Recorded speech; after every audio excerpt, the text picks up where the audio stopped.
o capítulo 5 de Mateus 5, vamos fazer a leitura aí, fechando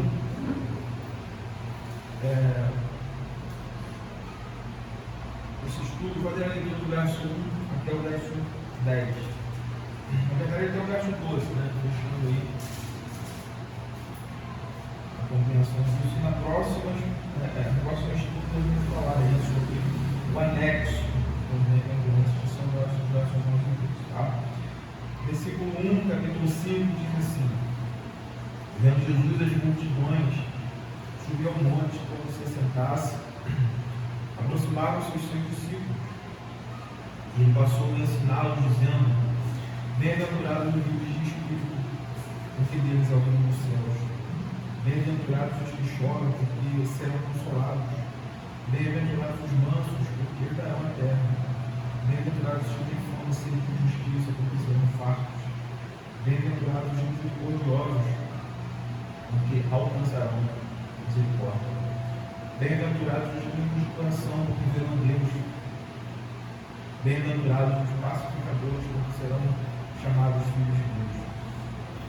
Verso 10: bem-aventurados os perseguidos por causa da justiça, porque deles é o reino dos céus.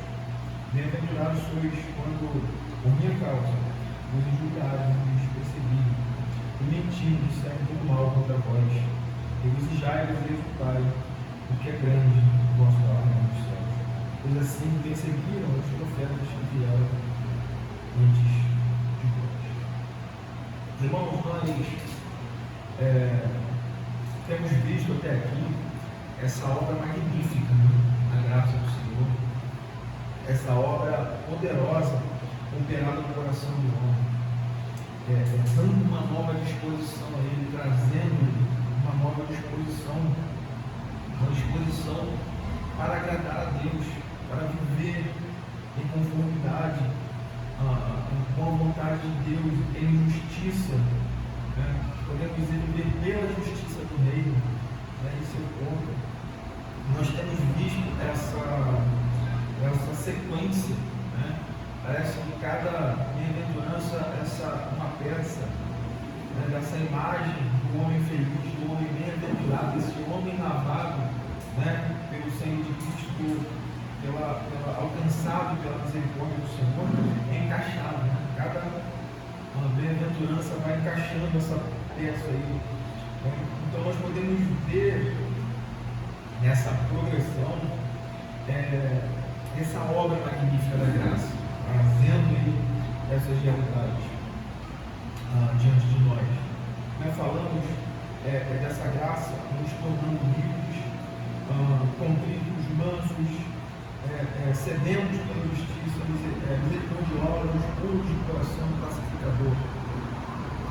E agora, estou falando com uma voz um pouco baixinha, um pouco carregada bem, debilitada, mas com a graça do Senhor vamos até o fim.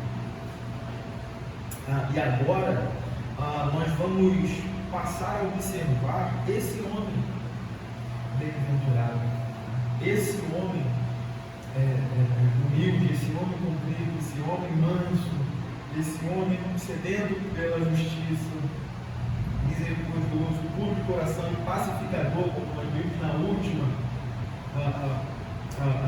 aula, interagindo, vivendo no mundo, desenvolvendo, desempenhando a sua vida, o seu chamado, a sua vocação no mundo caído. Nós vamos ver agora essa interação dos filhos de Deus, desse homem feliz, desse homem bendito, desse homem bem-aventurado, em meio a um mundo hostil à realidade do reino de Deus, um mundo contrário a Deus. Então, nesse trecho aí, lembrando que é um estudo, os irmãos podem interromper, falar, colocar alguma coisa, tá?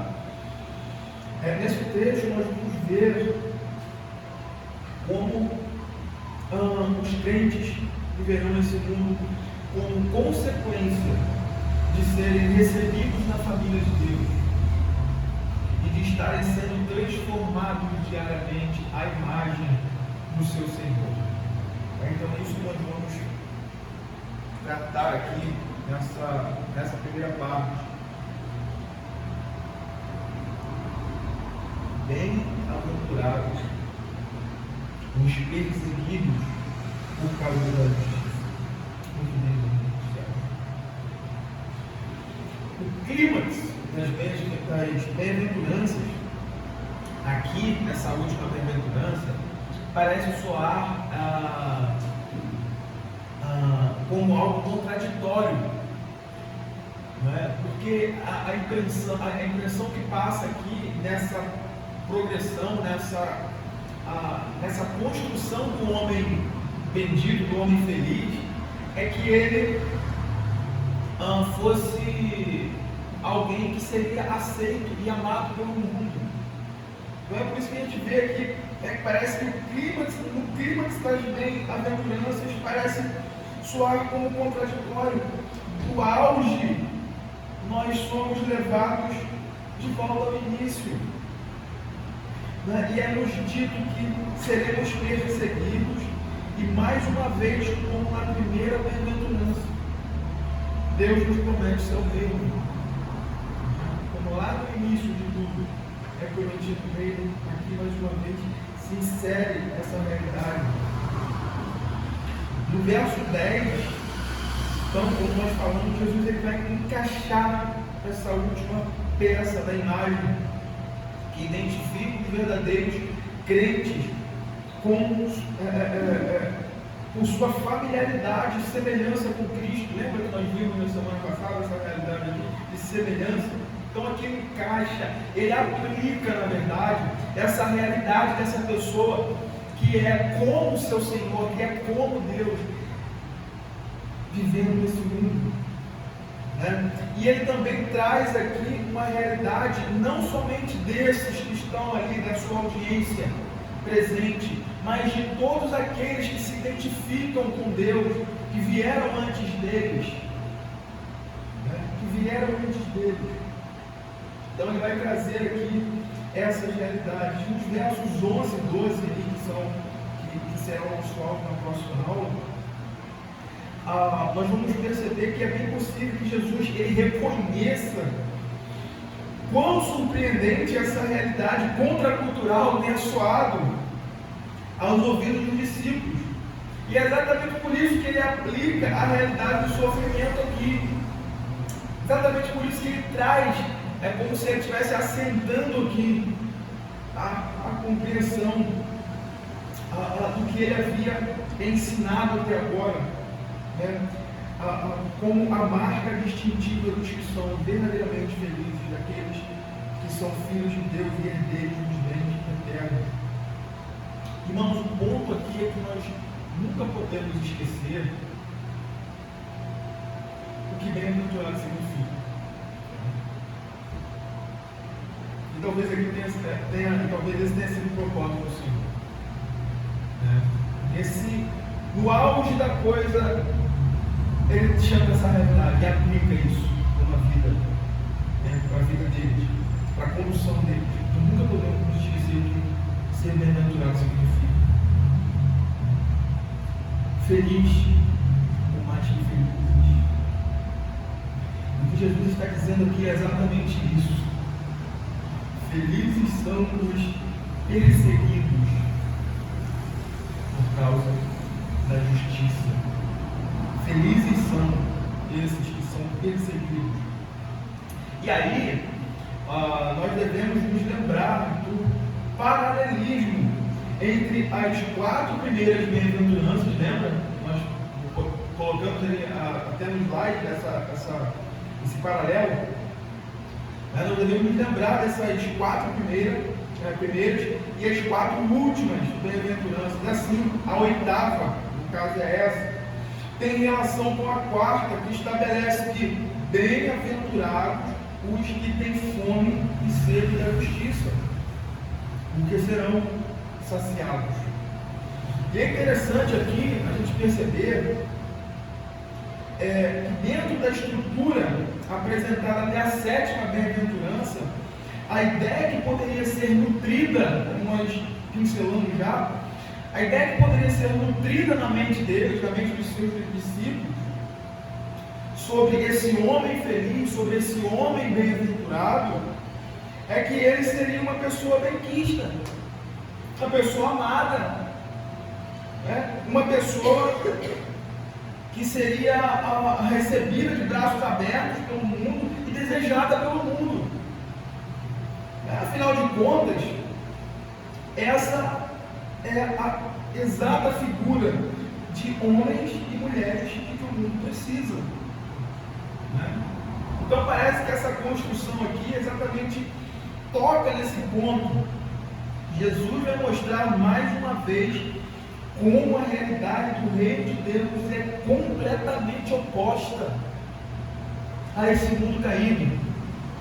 Ele vai trazer essa realidade, e que ao invés de serem amados, ao invés deles serem abraçados pelo mundo, eles serão odiados, perseguidos e maltratados pelo mundo, quando eles viverem, quando eles aplicarem isso, quando eles estiverem procedendo dentro da conformidade da justiça do reino de Deus.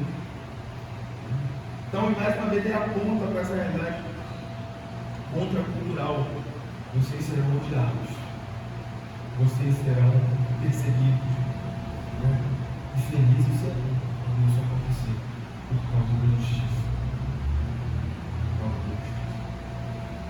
O ponto aí é que os valores do reino de Deus, na verdade, eles seguem na contramão do mundo. E é interessante que tudo que Jesus fala aqui é, de alguma forma, confirmado pela sua própria vida, né? Pela sua própria vida. Porque quando nós lemos na íntegra, né, os evangelhos, nós vamos perceber isso.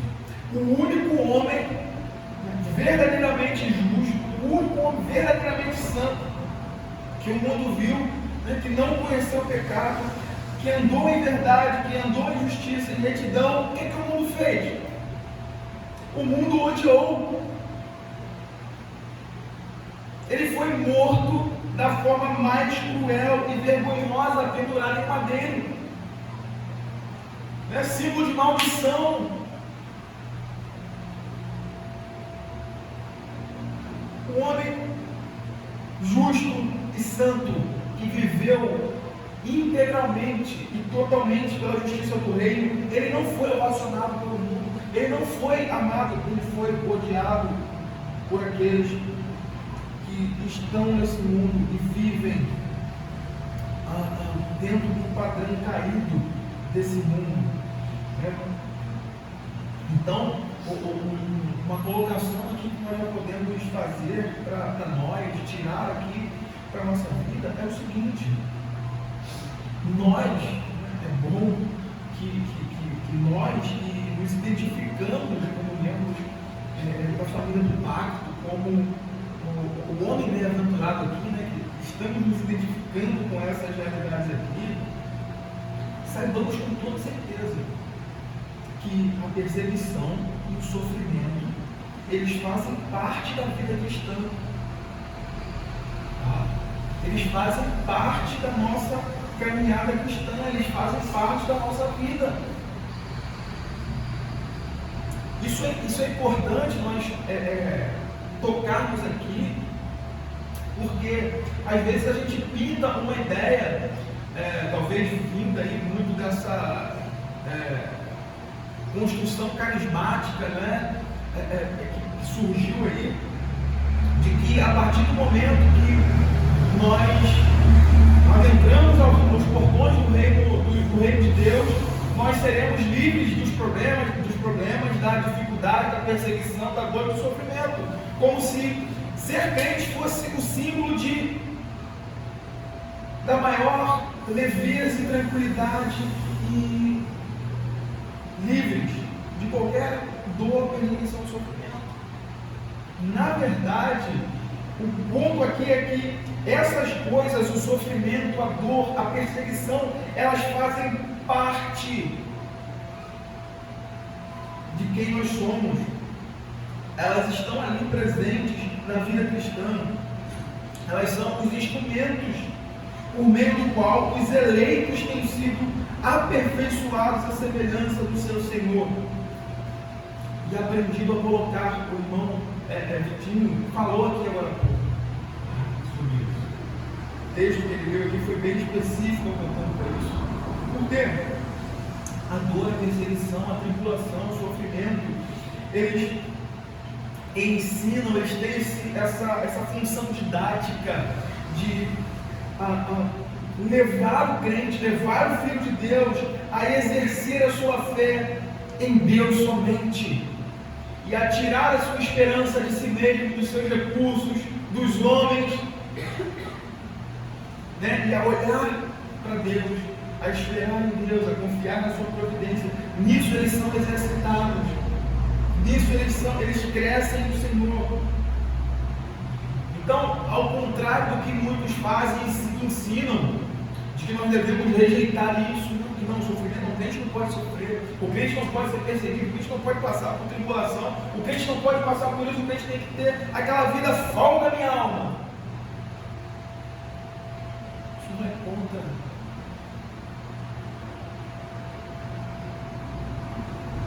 as características do verdadeiro homem feliz, do verdadeiro homem bem-aventurado, que foi chamado para esse reino de justiça. Abra 2 Timóteo, segunda carta de Paulo a Timóteo, capítulo 3, verso 12. Quem achou pode ler mais alto, por favor.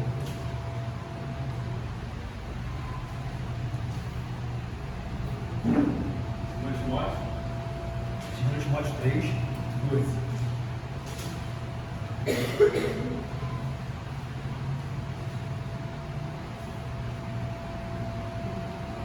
Também todos que piamente querem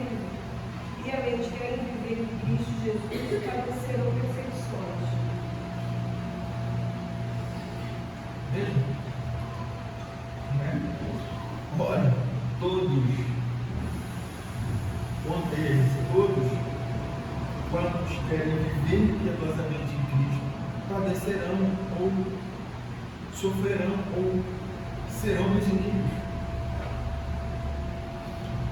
O ponto aqui é esse. A via de regra aqui é essa. Tá?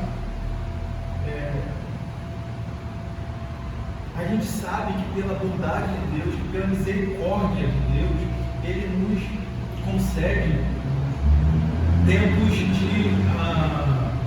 de alívio. Né? Ele nos concede tempos bons, né? Agradáveis. Mas o ponto aqui é esse, irmãos, desde o piedoso Abel até os dias atuais, todos que se colocaram nesse caminho, e esse é o ponto aqui da última bem-aventurança, e que traz como anexo a realidade desses que estão trilhando esse mesmo caminho, é essa. Desde Abel até os dias atuais, todos os que se colocaram nesse caminho sofrem por isso. Claro, uns em escalas maiores e outros menores. Mas o ponto é que todos foram submetidos ao fogo da perseguição e do sofrimento em alguma medida. E talvez aqui, quando eu estou falando de perseguição, você esteja pintando na mente, como às vezes a gente faz mesmo, né? A espada vindo atrás de nós, leões, como aconteceu no tempo antigo. Mas isso não acontece da mesma forma, necessariamente. A gente vai ver isso aqui introdutoriamente, mas mais no anexo dos versos 11 e 12. Basta nos colocarmos, nos posicionarmos, falamos aqui na última aula, basta nos posicionarmos como cristãos, como filhos de Deus, né, esboçando essa semelhança com o nosso Senhor, que nós seremos de alguma forma afrontados, né, perseguidos, injuriados por causa desse nome, por causa do reino de Deus. Então, o ponto é esse: se nós somos de fato filhos de Deus, né, e co-herdeiros em Cristo, estamos trilhando esse caminho, nós não podemos esperar outra coisa. Tá? Nós não podemos esperar outra coisa. A oitava bem-aventurança, então, ela está se referindo à felicidade que está solidificada na rocha que é Cristo, e que torna o cristão alguém capaz de se sentir alegre, de se sentir satisfeito em meio a qualquer perseguição, em meio a qualquer sofrimento, porque a sua satisfação não está na sua condição em si, mas está em Deus, está em Cristo. Ela está solidificada nessa rocha que é o Senhor Jesus. É por isso que nós, como filhos de Deus, quando nos encontramos em determinadas situações difíceis, nós podemos achar paz, contentamento, alegria, porque nós estamos em Cristo. As bem-aventuranças falam do verdadeiro contentamento e saciedade dos filhos de Deus em seu estado de graça. Eles são felizes porque têm Cristo, não porque eles estão com uma vida financeira boa, não porque eles estão em uma condição agradável e aceita pelo mundo, não porque eles estão em uma posição confortável, mas eles são felizes porque, antes de tudo, eles têm Cristo. A sua alma se alegra nisso, na pessoa de Cristo, no seu Senhor. Tá? Isso é algo muito precioso para nós. Conhecer essa doutrina, conhecer essa realidade, nos faz entender, irmãos, que isso que nós estamos falando aqui não é mera falácia, como muitos podem pensar e como muitos pensam. Não, isso aí é algo muito bonito teoricamente, isso é algo muito interessante, aos ouvidos, mas não tem muita solidez prática. Tem sim. Tem sim. A história da igreja foi e é regada pelo sangue de pessoas que entenderam isso, que entenderam essas verdades, e quando a seu tempo elas foram colocadas diante da dor, do sofrimento, quando sua fé foi colocada à prova, elas não negaram Cristo para ter uma vida feliz, uma vida livre de problemas. Mas antes elas se colocaram, se firmaram nessa firme esperança, essa sólida esperança que é Cristo, mesmo tendo seu pescoço cortado, mesmo sendo perseguido, mesmo sendo tirado dos seus familiares, mesmo perdendo bem, eles colocaram seus olhos em Cristo. Eles colocaram seus olhos em Cristo. Eu queria começar aqui ilustrando isso a partir da experiência dos próprios discípulos do Senhor.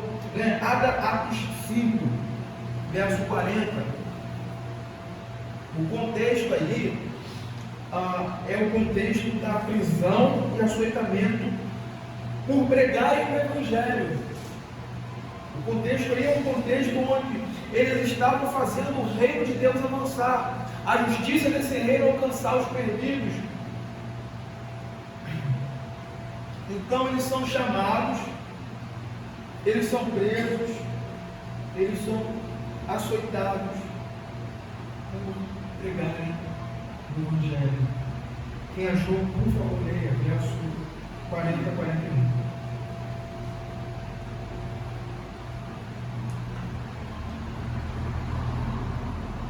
Incomodado com ele, e chamando os apóstolos e tendo-os açoitado, mandaram que não falassem em nome de Jesus, nos deixaram ir. Retiraram-se, pois, da presença do conselho, regozijando-se de terem sido julgados dignos de padecer afronta pelo seu nome. Veja, A figura que é essa de alguém que, quando foi trazido a juízo, né, pegaram eles, açoitaram eles, né, falaram para eles não pregarem mais isso, não falarem mais em nome de Jesus, né. Eles analisaram tudo isso e eles chegaram à conclusão de que isso era um privilégio. Eles chegaram à conclusão de que isso era um privilégio. Eles saíram do Sinédrio regozijando por terem sido considerados dignos de sofrer afrontas por esse nome. Então veja, irmãos, essa perseguição é a evidência da nossa adoção e familiaridade com aquele que é justo. O ponto aqui é esse, e que nos chamou para a justiça, e que nos chamou para essa vida, que nos colocou, como nós vimos na semana passada, como esses embaixadores que promovem a paz, que promovem a justiça, que estão indo em nome do Senhor, e que estão interagindo nesse mundo caído em nome de Deus, não no seu próprio nome, não por sua própria causa, mas pela causa de Deus e pela justiça. Esses são identificados como homens felizes. Esses se regozijam quando eles sofrem, quando eles são maltratados e perseguidos pelo mundo, porque esse mundo tem um Senhor.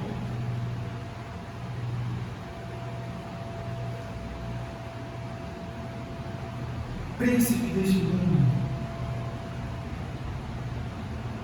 que é Satanás, que governa seus corações e luta contra a causa de Deus e contra o avanço do seu reino no mundo. Então, naturalmente, quando nós vivemos isso, a realidade do reino de Deus, isso será uma afronta para o mundo. Isso será uma afronta, isso será algo terrível. E eu gosto muito do que William Hendricks, comentando esse texto aqui, ele diz, eu gosto muito dessa colocação dele, ele diz o seguinte: a perseguição a que Jesus faz referência não emana de causas puramente sociais, raciais, econômicas ou políticas. Antes se acha radicada na fé. É uma perseguição distintamente motivada pela justiça, em virtude dos homens referidos desejarem estar em harmonia com Deus e viver em sintonia com a santa vontade de Deus, é que sofrem a perseguição e se mantêm firmes, sem se importar com o que lhes vem acontecer. Por quê? Antes de tudo, nós não estamos militando, nós não estamos lutando, nós não estamos defendendo primariamente e antes de qualquer coisa causas puramente sociais, políticas, econômicas, mas antes de tudo estamos tratando das realidades do reino de Deus. Isso se encontra radicado na fé em quem Cristo é.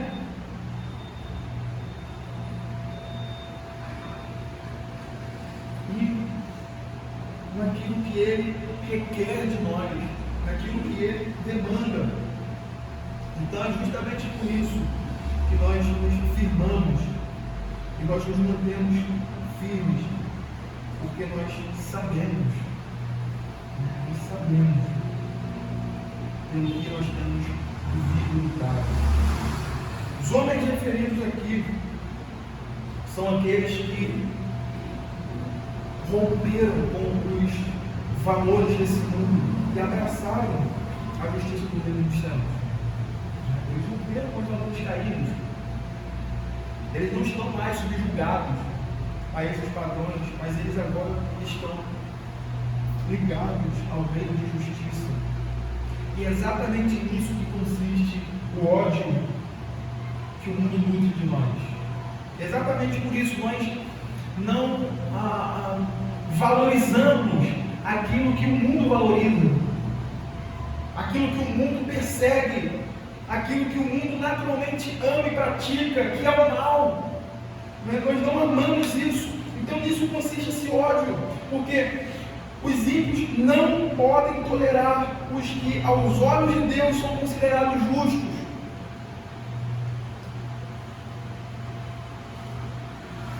Eles odeiam a causa de Deus, porque antes de tudo eles odeiam a Deus. Há um ódio natural da humanidade caída a Deus e consequentemente a tudo que está relacionado a Deus, a tudo que se chama ou que se identifica com Deus e com o seu reino. E é exatamente por essa perspectiva que João, que o Evangelho de João vai descrever isso. Abra João, o Evangelho de João 15. Evangelho de João, capítulo 15, versos de 18 a 21.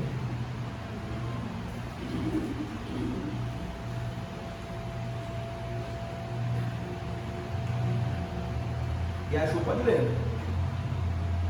Se o mundo nos odeia, sabei que primeiro do que a vós, me odiou. Se vós fosse do mundo, o mundo amaria o que é seu, mas porque não sois do mundo, antes eu vos escolhi do mundo, por isso é que o mundo vos odeia. Lembrai-vos da palavra que vos disse: não eu seja maior do que o seu Senhor. Se a mim me perseguiram, também vos perseguirão a vós. Se guardaram a minha palavra, também guardarão a vós. Mas tudo isso vos farão por causa do meu nome, porque não conhecem aquele que me enviou. Veja, esse ponto de partida desse ódio, dessa oposição, de onde se deriva essa perseguição que nós temos, que os crentes têm, que os filhos de Deus, que esse homem bem-aventurado naturalmente encontrará, eles derivam desse ódio a Deus, né? Dessa oposição caída, desse coração caído, né, a Deus. E um ponto importante aqui, que nós não podemos desviar os olhos, é que a perseguição e o sofrimento que redundam em bênção e regozijo está invariavelmente associado à justiça do reino de Deus e ao nome de Jesus. Invariavelmente, disso aqui que nós estamos falando, não se trata de outra coisa, senão a justiça do reino de Deus e ao nome de Jesus. Por que é importante enfatizarmos e destacarmos isso aqui? Porque com frequência nós ouvimos falar de crentes que estão sendo perseguidos, mas que essa perseguição é fruto da sua própria insensatez e falta de sabedoria. É fruto da sua própria tolice.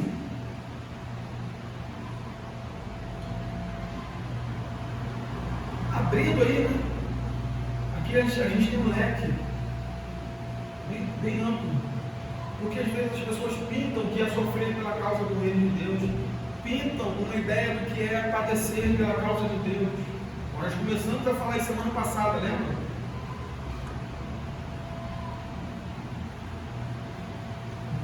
Podemos esquecer desse ponto. O motivo de regozijo aqui, o motivo de satisfação e que está associado a ser esse homem feliz e bem-aventurado está invariavelmente ligado à justiça do reino e ao nome de Jesus. Quando tem isso como seu fundamento, quando a perseguição ela vier, porque estamos pregando o Evangelho com fidelidade, sem disputas, quando estamos vivendo uma vida santa, piedosa, e isso vier contra nós, podemos nos alegrar. Nós estamos encaixados aqui. Mas também devemos saber que muitas perseguições, muitos crentes perseguidos aí, estão sendo perseguidos por pura insensatez, por falta de sabedoria. Eu citei aqui, né, na verdade eu dei um spoiler do que na semana passada que a gente ia falar aqui, né, nesse ponto, né, dessa questão, né, que nós cansamos de ver pessoas se levantarem contra determinadas situações e colocarem ali, né, um ponto de discussão, né, inútil, não vai levar a nada, não vai produzir edificação nenhuma a ninguém, não vai produzir ninguém um conhecimento proveitoso para a glória de Deus, mas que envidam esforços ali. A gente falou aí semana passada, as pessoas que vão para a internet, né, e lançam ali, destilam uma espécie de ódio a outros crentes. Aonde você viu isso? E depois se voltam. Vocês são perseguidos por causa da justiça. Não. O que fica implícito aqui no texto é que você não precisa declarar guerra aos ímpios. O ponto é esse, ou declarar abertamente inimigo do mundo e de Satanás. Basta viver piedosamente e naturalmente eles te odiarão. O ponto aqui é esse, o foco dessa bem-aventurança é mostrar isso. Basta viver piedosamente.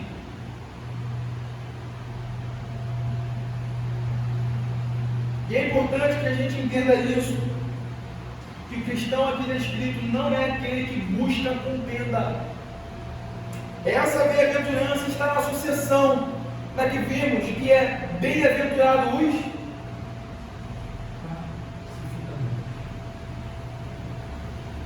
Ela vem nessa sequência. Então, o ponto aqui é esse: não é aquele que busca contenda, que vai atrás do sofrimento para que então ele seja tido como alguém que é perseguido.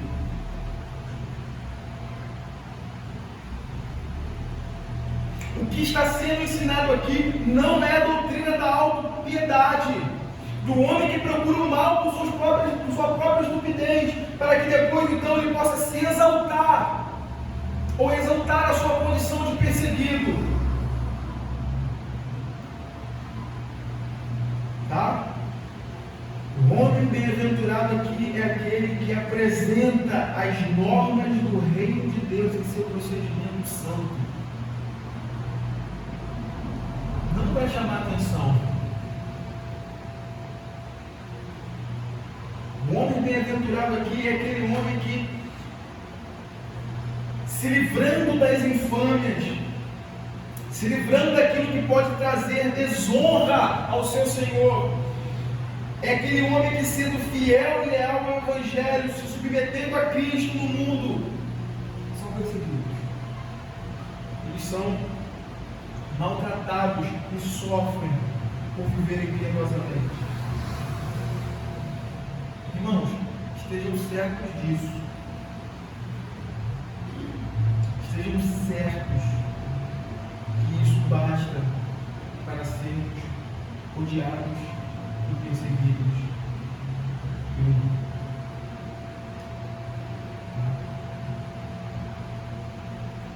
Quando nós, em um ambiente que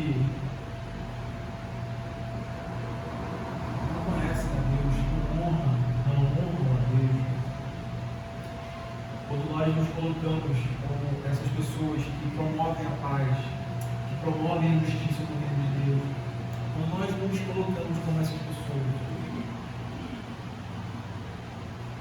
elas vão se voltar para o filho de um animal selvagem contra nós. Elas vão se colocar ali como inimigos. Porque nós simplesmente não compactuamos com determinadas coisas que elas fazem. Às vezes nós não precisamos falar, né? Do tipo, cara, eu não vou me Às vezes só o fato de nós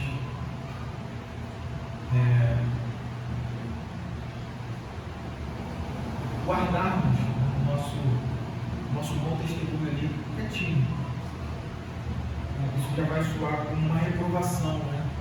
Isso já soa como uma reprovação, cara, eu não concordo com isso, né? Isso automaticamente já vai trazer assim, essa reprovação e essa repelência, né? Essa repelência daqueles que são reprovados antes de tudo pela lei.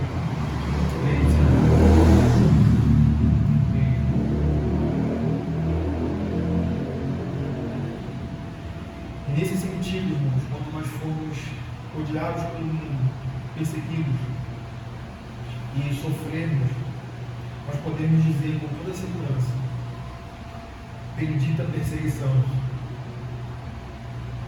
Bendita perseguição.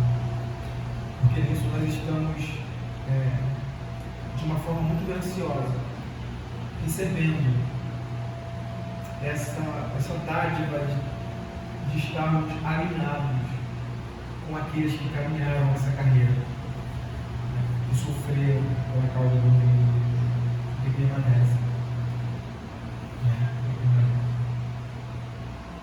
Nós precisamos aí, irmãos, ser bem sóbrios quanto a isso, porque nós podemos atrair sobre nós muitos sofrimentos desnecessários, frutos da nossa própria ignorância e pecado. Precisamos ficar atentos a isso. E não é disso que eu estava bem-aventurado estava falando, como se fôssemos bem-aventurados quando sofremos por causa de atitudes dignas de objeção.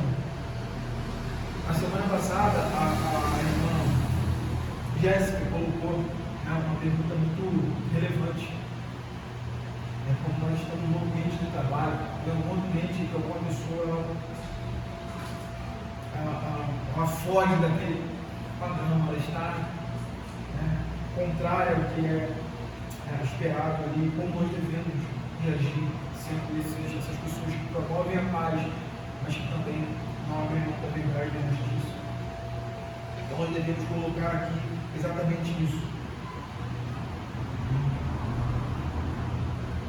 Quando aquelas pessoas se colocam ou se tornam dignas de obedição, nós devemos tratar isso dentro das realidades do mundo de Deus. Então, o ponto aqui que nós estamos abordando é esse. Nós somos chamados, nós somos colocados aqui diante dessa realidade. Se sofremos,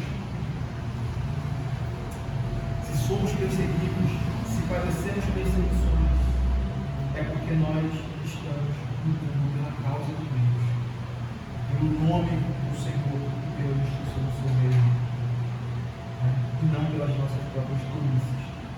Nesse caso aí, não se trata de perseguição por causa da justiça, quando nós sofremos pelas nossas próprias tolices, com a nossa própria insensatez. Nós não estamos sendo perseguidos por causa da justiça, mas por reações a erros, antipatias, ou coisas similares. Então a gente precisa ficar bem atento a esses dois pontos. E um ponto interessante aí é que o texto da carta de Pedro, a primeira carta de Pedro, ela encaixa perfeitamente essa realidade da vida cristã.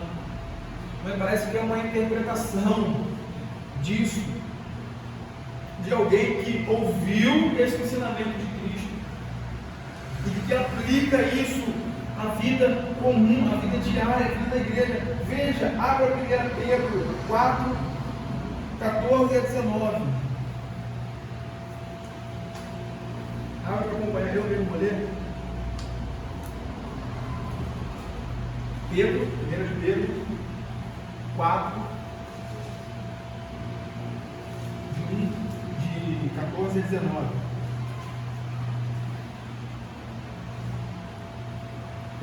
Verso 14 vai dizer: se pelo nome de Cristo sois injuriados, olha o termo, bem-aventurados sois.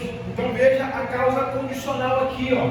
Se pelo nome de Cristo sois injuriados, bem-aventurados sois, porque sobre vós repousa o Espírito da glória de Deus.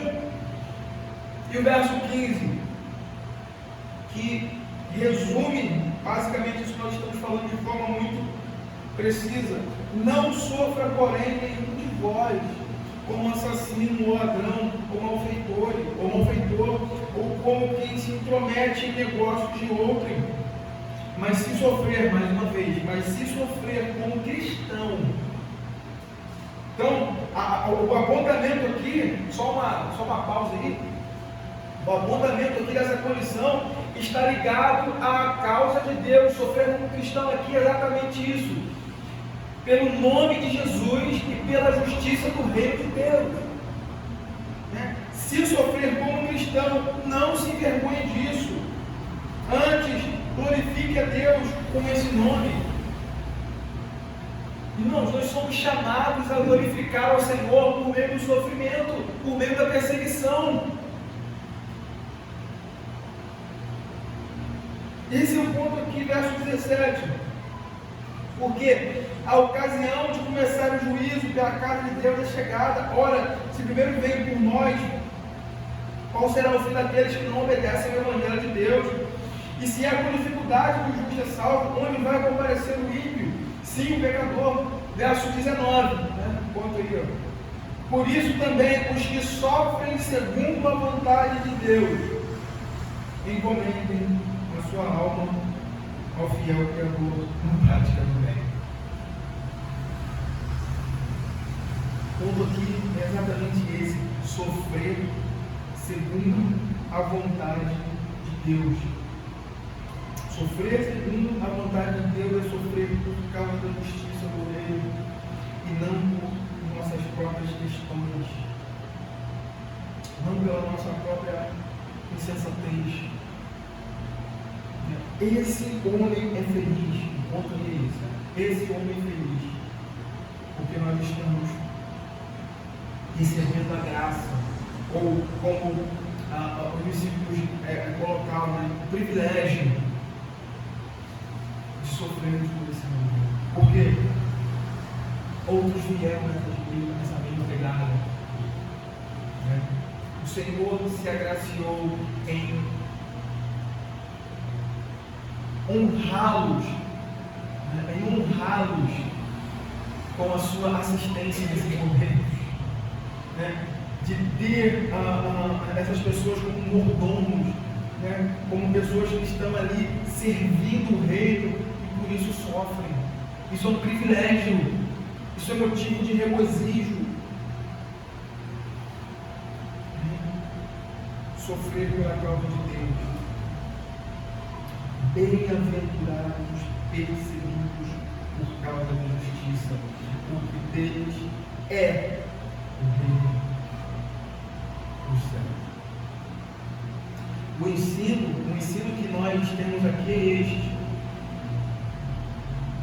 onde quer que vivamos uma vida redimida, não é o contexto das bem-aventuranças, onde quer que vivamos essa vida bem-aventurada, vida redimida, expressando os princípios da vida no reino, como filhos obedientes, desejosos pela justiça de Cristo, isso será ofensivo e detestável ao mundo e ao príncipe desse mundo, que é Satanás. Isso será odioso, isso será ofensivo, porque as boas obras, as obras da luz, elas condenam as obras das trevas, elas trazem reprovação a essas obras. E o mundo não gosta de ser apontado, de ser descoberto nas suas questões, no seu pecado. Eles não gostam de ser expostos. Esses dias, lá no trabalho, eu conversava com alguém Mas era muito supervisor. E a conversa de torno ali da bondade do homem, né? Da avaliação. E eu deixei falar, né? Foi falando. A avaliação de alguém que não é um cristão. Eu deixei, né? Às vezes a gente vai ouvindo algumas coisas, a gente deixa, né? Para avaliar como desfecho da coisa. E a avaliação basicamente é essa. Cara, eu sou bom. Né? Eu sou bom. Mas quando você vê o contexto dessa bondade, é um contexto completamente banhado em pecado.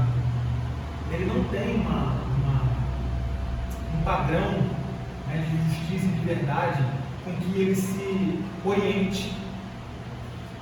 Então qualquer coisa ali dentro que soe ou que pareça razoável é tido como bom. Né? E eu vi, né? A gente nota, né, essa análise elevada de si, né, essa colocação assim.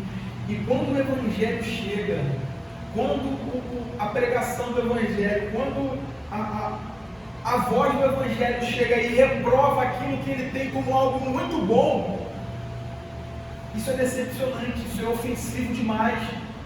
Porque a análise dele é uma análise sem ter o Deus Santo como padrão.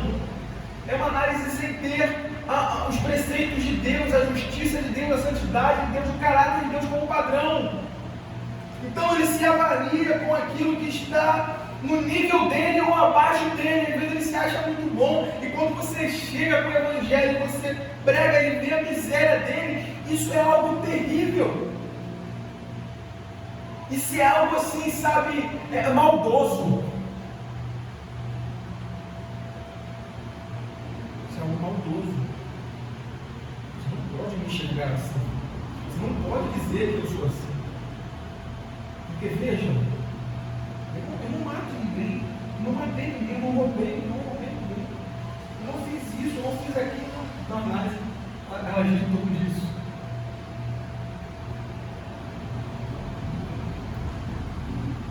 Mas quando o Evangelho chega, ele chega trazendo a justiça do reino de Deus. Ele chega trazendo o padrão de Cristo. E isso é ofensivo e detestável. A realidade bendita do reino de Deus vai nos levar a entender que tudo o que o cristão dentro, né, disso que nós estamos vendo aqui, a realidade bendita do reino de Deus, ela levará o cristão a ver que o que ele mais deveria temer não é a perseguição, não é o sofrimento, não é a injúria, não é a desaprovação do homem, mas o desagrado do seu Deus. Quando a gente entende isso tudo aqui que nós estamos vendo a página da bem-aventurança, nós vamos ver que o cristão, ele percebe isso. E o que está em xeque aqui é exatamente isso. A desonra ao seu Senhor. Ele teme em ser desaprovado pelo Senhor, não pelo mundo. Ele teme não ser tido ou visto dentro desses critérios do reino de Deus, não dentro dos critérios do mundo.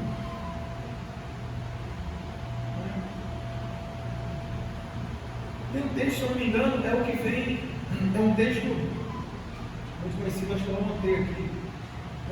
Porque o máximo que o homem pode fazer é matar o corpo, afligir a nossa carne. Mas o texto bíblico ele vai me ensinar antes temer o Senhor. que pode lançar tanto um como o outro no inferno. Então, o cristão é essa pessoa que ele entende isso.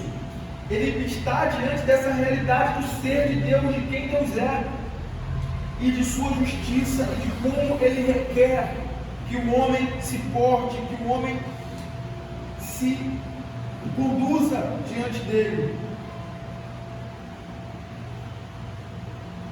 Alguém, eu não lembro quem, mas alguém disse, basicamente algo dentro, não necessariamente dentro dessas termos, mas dentro dessa realidade. Nós não tememos mais a morte do que a desonrar o nosso Senhor.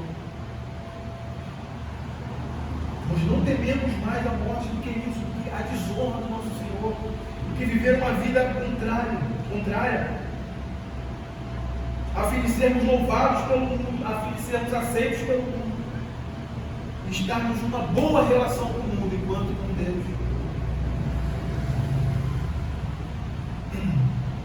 O Evangelho de Lucas, no capítulo 6, verso 26, vai dizer: ai de vós, quando todos vos louvarem. Ai de vós, porque assim procederam seus pais com os profetas. Os falsos profetas são esses que falam exatamente o que o mundo gosta de ouvir, para que eles possam ser apreciados pelo mundo, para que eles possam ter o apreço do mundo, o bom olhar do mundo. Mas são pessoas que estão dispostas a aceitar e a tolerar todo tipo de pecado em prol de uma falsa paz. Falamos sobre isso aqui também. Eles desonram a Deus e pervertem a justiça a fim de terem uma boa reputação com os homens, de serem louvados por eles. Eles vendem, eles rifam a graça do Senhor, manifesta no Evangelho.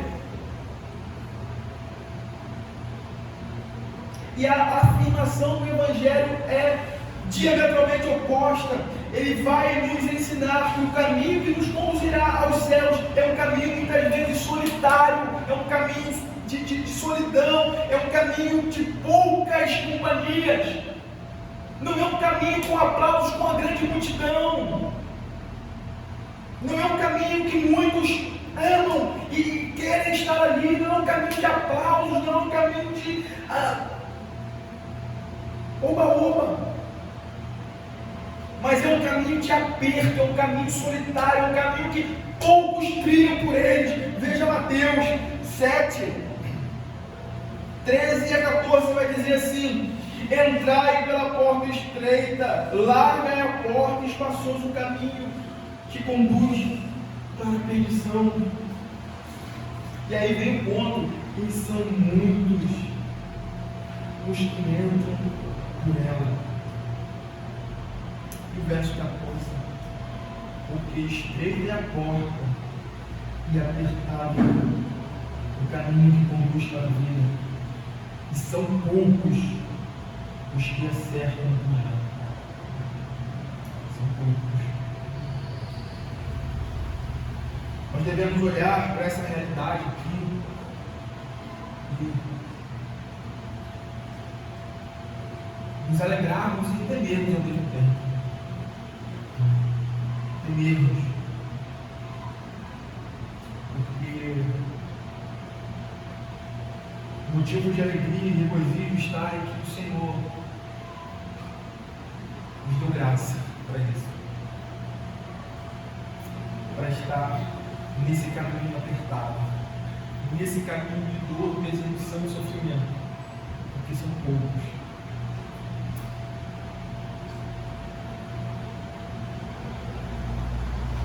Eu acho muito interessante o que o Ian Hendricks, ainda comentando esse texto, ele vai dizer. Olha a colocação dele. Ele diz assim: Jesus escreveu a entrada em seu reino como algo que é ao mesmo tempo convidativo e difícil. Ou seja, segue envolto por circunstâncias favoráveis e desfavoráveis. Favoráveis porque os que entram são descritos como sendo benditos. São os possuidores do reino no qual entram, são consolados, herdam a terra, são plenamente saciados. Desfavoráveis no sentido em que serão perseguidos, insultados e caluniados. Essas coisas são desfavoráveis no sentido em que se chocam com as tendências naturais do homem. Irmãos, nós gostamos de ser bem vistos, nós gostamos de ter uma boa reputação, de sermos agradáveis a todo mundo, nós gostamos disso, isso é natural da nossa natureza humana, sermos aceitos. Nós gostamos muito de aparência. Gostamos muito. Então, por isso que às vezes isso soa como algo desagradável, desconfortável. Mas o ponto é que não tem como agradarmos a Deus e agradarmos ao mundo. Não tem como você pregar o Evangelho sem ofender o coração que odeia Deus. Eu não estou falando de uma agressão pessoal, não estou falando da pregação pura e simples do Evangelho. Ela naturalmente é ofensiva à natureza humana, porque ela humilha um coração orgulhoso, um coração arrogante, um coração prepotente, um coração cheio de si, que odeia Deus. Ela humilha ele, ela vem com um trator passando por cima dele. Por isso que não tem como você, na pregação do Evangelho, tem uma pessoa que está envolvida em uma vida de adultério, de roubo, de fornicação, de tudo quanto é tipo de pecado, e o Evangelho é pregado ali fielmente, ele traz esse desconforto, ele traz a sensação de não gostei. Então, o ponto aqui é basicamente isso. Nós nunca podemos, acho que foi o Roger que disse isso, né? Nós nunca podemos nos esquecer que o cristianismo nunca será amigo do mundo caído que vive em ofensa a Deus. Ele sempre reprovou e sempre reprovará as obras malignas das trevas e será odiado por isso. Será odiado por isso. E é por isso que a gente vê aí, a gente pode perceber na sequência das bem-aventuranças, que após ele apresentar todas as características do verdadeiro crente, aqui nas bem-aventuranças, Jesus vai dizer que nós, que esses homens e mulheres, que nós somos o sal da terra e a luz do mundo, apontando para essa característica distintiva, para essa característica que distingue entre o justo e o ímpio, entre aquele que traz em si as marcas de Cristo, aqueles que estão vivendo pela realidade do reino de Deus e aqueles que não estão vivendo.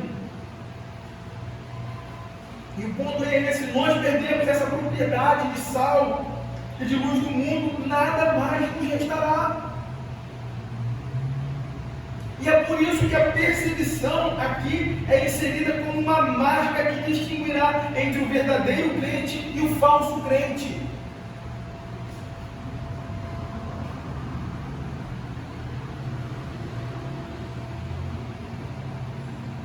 E às vezes até mesmo dentro dos termos da família de Deus, dentro da igreja, a gente vê isso. Isso é triste. Isso é muito triste. Alguém que está de alguma forma ali associado à igreja, associado aos filhos de Deus, mas que vive uma vida hipócrita, que vive uma vida, digamos, de pecado, ofendendo a Deus, uma vida que não é uma vida de piedade, não é uma vida de justiça. mas que estão ali servindo junto no meio. E quando os filhos de Deus, esses verdadeiros, esses são os falsos crentes, aqueles que estão ali que ainda não foram de fato tocados pela graça, não foram chamados a essa vida perseverante na piedade, no amor, na santidade, mas eles estão ali. E quando esses crentes verdadeiros, os filhos de Deus aqui, eles estão vivendo e demonstrando essa vida de piedade, ali mesmo, dentro da comunidade cristã, do povo de Deus, eles se levantam contra o santarrão, ao crentão, tentando ser melhor do que os outros, vai se mostrar pastor.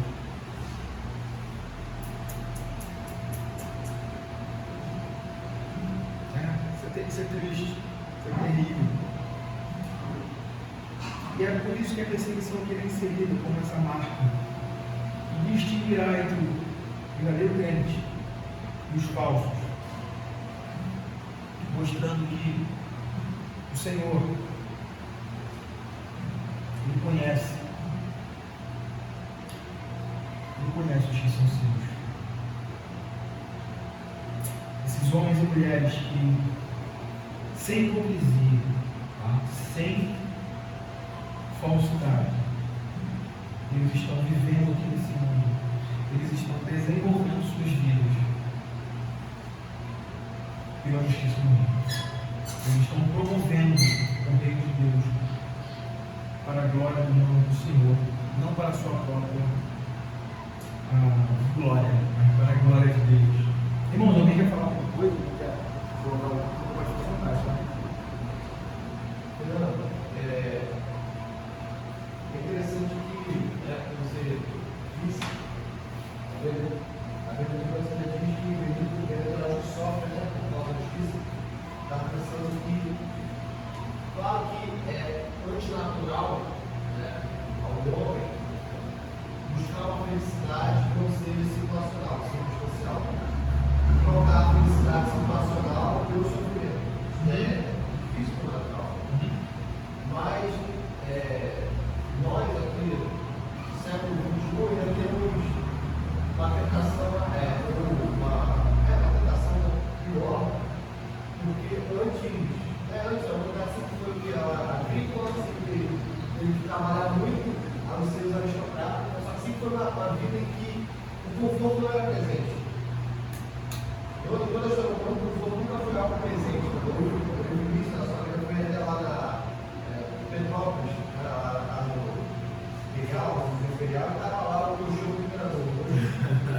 O show do imperador hoje, mais próprio brasileiro, né? Tem um colchão melhor do que o imperador do Brasil do século XIX. E é difícil para nós que nascemos na sociedade de conforto, que nos ensina desde criança, desde as escolas públicas ou privadas, nos ensinam que nós somos ali, estamos aprendendo, estamos sendo educados. Primeiro, não é para nós de Deus. Nós estamos sendo educados para conseguir uma vida de conforto. Então, toda a nossa vida, ela é almejando conforto. E quando vem a palavra de Deus e nos mostra que esse não é o prelúdio, não vem a ser percebido pelo cristão, nós temos um choque. E aí talvez, nós começamos a ver que realmente a porta é estreita. Porque para viver uma vida de santidade, muitas vezes é desconfortável.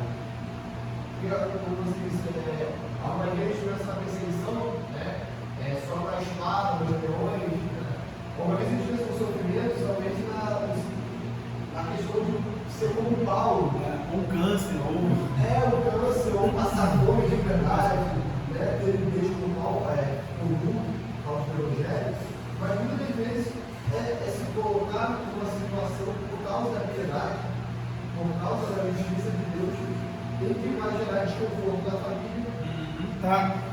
Isso está previsto aqui, está no próximo, que é a continuidade desse aqui. É isso aí, mas é esse ponto.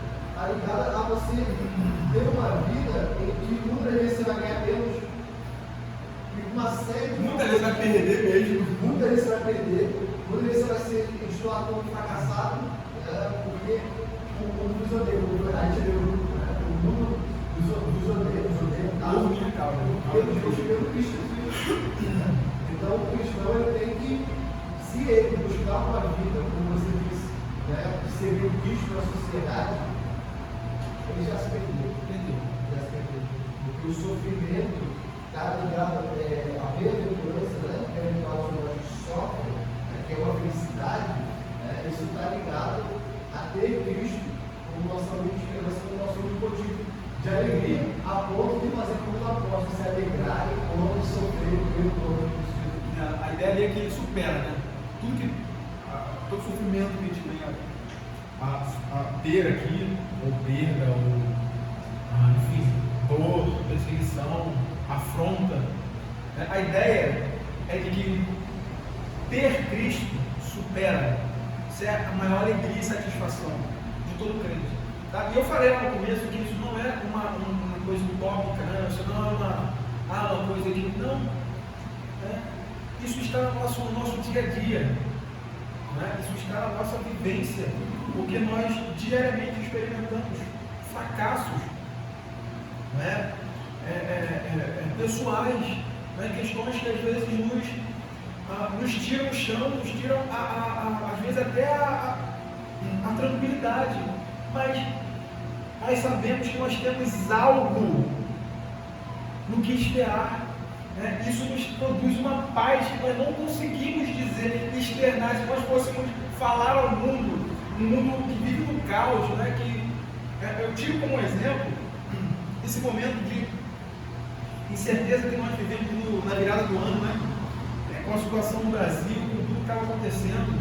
Por mais que a gente olhasse e visse assim uma coisa triste, aparente, uma situação difícil que estava por vir, o nosso coração estava de alguma forma confiante no Senhor.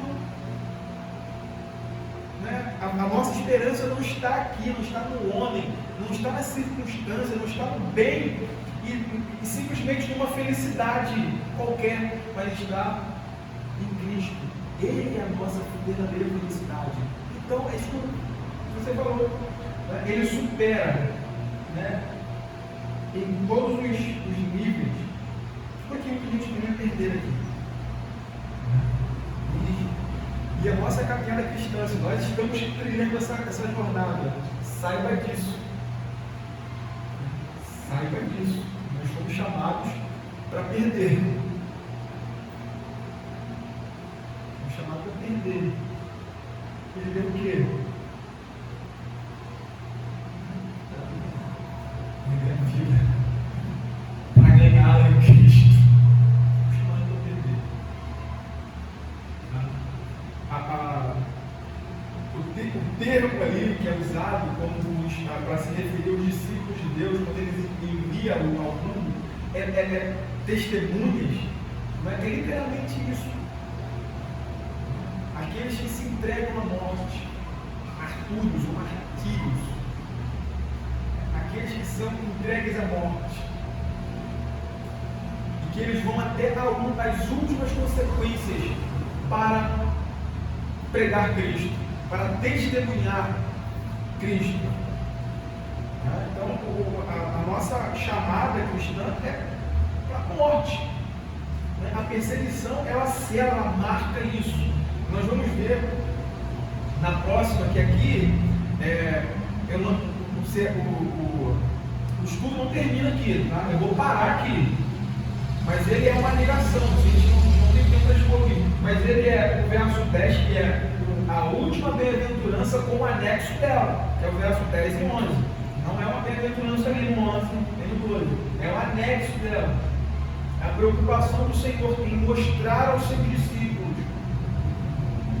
as consequências deles viverem piedosamente no mundo. Né? E ele faz uso ali das outras realidades que os crentes do Antigo Testamento, os crentes que vieram antes deles, passaram. E é interessante porque isso tem muitas implicações, irmãos. Ser perseguido tem muitas implicações. E eu quero concluir aqui trazendo essas realidades, né? Ou pelo menos apontando, pincelando aquilo que nós vamos concluir na última aula. Não espere, como a gente falou aqui, né? Os leões não sei ser levado algemado por Coliseu, vai ser comido por leões, ou ser arrastado pelas ruas, ou ser cortado. Isso pode acontecer. Isso pode acontecer. A loucura do coração humano pode chegar a tais níveis. Tem o potencial de fazer todas as atrocidades. Não se resuma nisso. Né?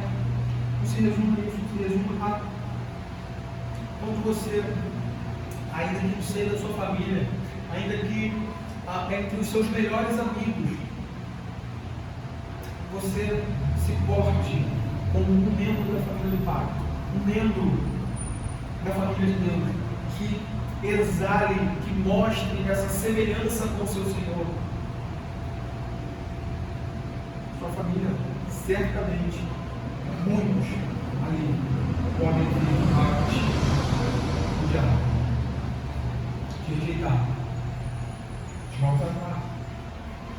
O que é isso senão uma perseguição? O que é isso senão um sofrimento por causa da justiça? Porque você espelha, você de alguma forma transmite imagem de Deus, né? E a realidade da justiça do reino de Deus. Então, e eu queria concluir essa primeira parte aqui do estudo, lendo, aplicando ali isso que nós estamos falando lá em Atos, capítulo 14. Abra Atos 14, versos 21 a 22.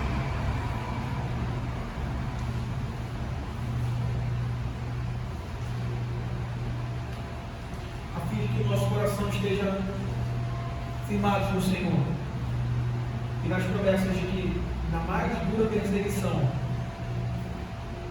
nas perdas, na dor e no sofrimento, nós temos uma herança, e essa herança é Cristo Jesus e o seu reino. Capítulo 14, verso 21 e 22. E tendo anunciado o Evangelho naquela cidade, feito muitos discípulos, voltaram para Listra, Icônio e Antioquia, fortalecendo a alma dos discípulos, exortando-os a permanecer firmes na fé e mostrando que, através de muitas tribulações, muitas, não algumas ou poucas, mas muitas tribulações, nos importa entrar no reino de Deus. Irmãos, o reino de Deus, a entrada nesse reino, ela é marcada por uma entrada sangrenta, uma entrada que pressupõe uma luta, e isso vai representar a nossa luta constante contra o pecado, uma luta que vai até o sangue.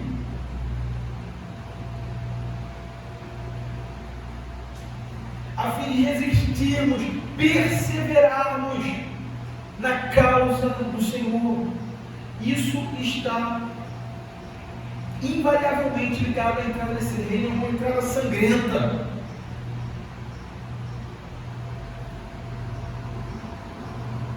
O sofrimento e a perseguição destinada ao povo de Deus nunca terá.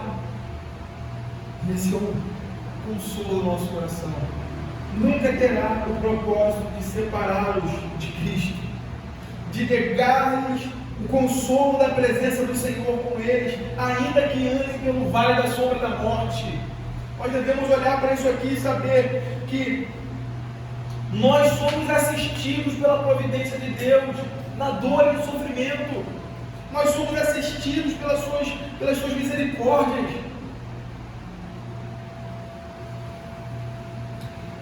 E esse sofrimento e perseguição, ele não tem fim de nos separar de Cristo, nem de nos negar o seu consolo, mas de nos aprofundarmos, ou de nos aprofundar no conhecimento do Senhor.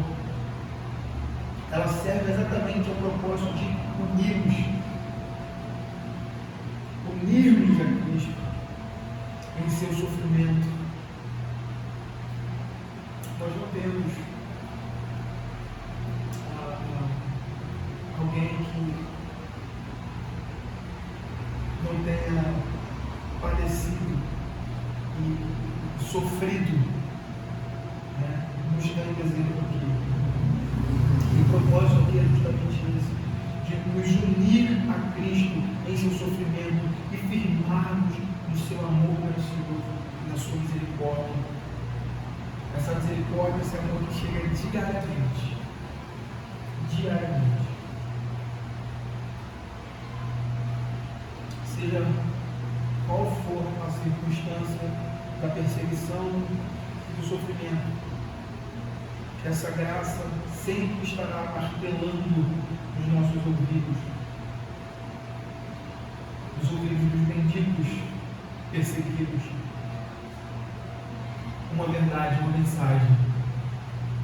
E a mensagem é essa: que este mundo caído, né, não é nosso destino final, né, cheio de horror, de pecado, não é nosso destino final, mas o reino bendito de Deus em Cristo Jesus. Quero concluir lendo o texto, não precisa abrir, apenas preste atenção. Esse texto que está lá em Romanos 8 vai dizer assim, não precisa abrir, só ouça. Quem nos separará do amor de Cristo? Será a tribulação ou a angústia? Ou a perseguição, ou fome, ou nudez, ou perigo, ou espada? Como está escrito, por amor de ti, somos entregues à morte o dia todo, somos considerados como ovelhas para o matadouro. Em todas as coisas, porém, somos mais que vencedores, por meio daquele que nos amou. Porque estou bem certo de que nem a morte, nem a vida, nem os anjos, nem os principados, nem as coisas do presente, nem do porvir, nem os poderes, nem a altura, nem a profundidade, nem qualquer outra criatura poderá separar-nos do amor de Deus que está em Cristo Jesus, nosso Senhor. Que nosso coração ele se firme nessa garantia de saber que nenhuma dor, nenhum sofrimento, perda que sofremos aqui poderá nos separar do amor de Cristo. A nossa alegria e o nosso deleite, o nosso regozijo está em saber que nós fomos unidos a Cristo, de forma que Ele está a nos segurar com as suas mãos poderosas. E Ele está a nos cobrir com as suas misericórdias. Se sofremos por essa causa, se sofremos por esse Senhor, regozijemos, alegremos, tenhamos júbilos em nossos lábios, em nossos corações, porque nós estamos sendo identificados com Ele. Isso é motivo de muita alegria e satisfação para nós. Alguém quer falar alguma coisa? Não quer colocar alguma coisa? Pode ficar à vontade. Não? Vamos orar. Senhor Deus, Pai bendito, nós te agradecemos por essa